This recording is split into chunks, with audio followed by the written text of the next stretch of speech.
Iran Israel युद्ध की वजह से बढ़ रहे तनाव और जंग की तपिश से झुलस रहे मिडिल ईस्ट ही नहीं बल्कि पूरी दुनिया के लिए यह खबर तब राहत लेकर आई जब यह बात सामने आई कि ईरान इजराइल सीज फायर पर सहमत हो गए हैं।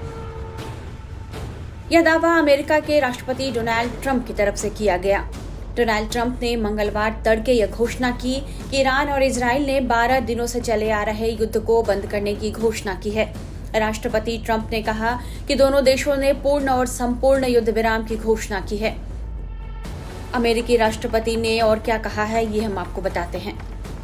दुनिया और मध्य पूर्व ही असली विजेता हैं। दोनों राष्ट्र अपने भविष्य में प्रेम, शांति और समृद्धि देखेंगे। दोनों को ही बहुत कुछ हासिल करना है। अगर वो धर्म और सत्य के रास्ते से भटके तो उन्हें बहुत कुछ खोना पड़ेगा। इजराइल और ईरान का भविष्य असीमित है और महान वादों से भरा हुआ है। हालांकि ट्रंप की इस घोषणा के तुरंत बाद ईरान के विदेश मंत्री अब्बास अरागची ने अमेरिकी राष्ट्रपति डोनाल्ड ट्रंप के दावे का खंडन कर दिया। उन्होंने कहा कि ईरान और इजराइल के बीच युद्ध विराम समझौता नहीं हुआ है। अपने बयान में अरागची ने यह साफ किया कि ऐसा कोई समझौता नहीं किया गया है। अरागची ने एक्स पर लिखा, ईरान ने बार बार स्पष्ट किया है, इजराइल ने ईरान पर युद्ध शुरू किया है।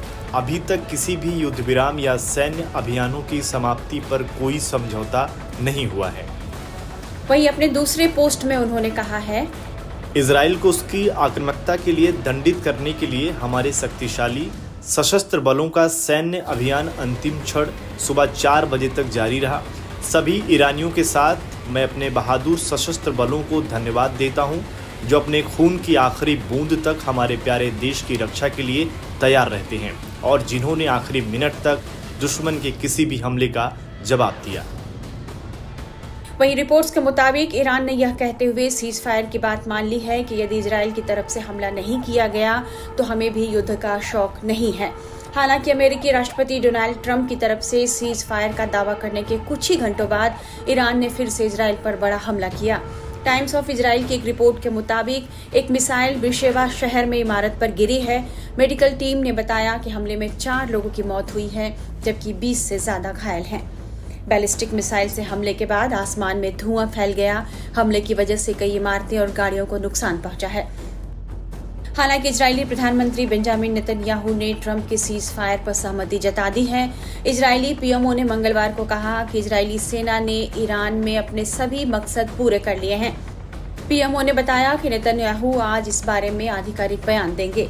वहीं टाइम्स ऑफ इजराइल की एक रिपोर्ट यह कह रही है कि एक इजरायली अधिकारी ने यह बताया है कि इजराइल और ईरान के बीच सीज फायर तब तक लागू रहेगा जब तक दोनों पक्ष इसका पालन करते हैं। अधिकारी के मुताबिक ट्रंप ने सीज फायर की घोषणा की है। अगर सभी पक्ष इसका पालन करते हैं तो यह जारी रहेगा। वहीं एक अन्य मीडिया रिपोर्ट्स में कहा जा रहा है कि व्हाइट हाउस के एक वरिष्ठ अधिकारी ने यह बताया है कि राष्ट्रपति डोनाल्ड ट्रंप ने 23 जून को इजराइल के प्रधानमंत्री बेंजामिन नेतन्याहू के साथ बातचीत के जरिए इजराइल और ईरान के बीच युद्ध विराम की मध्यस्थता की थी। हालांकि यह युद्ध विराम कितना कारगर हुआ है, यह कुछ समय में पता चल जाएगा।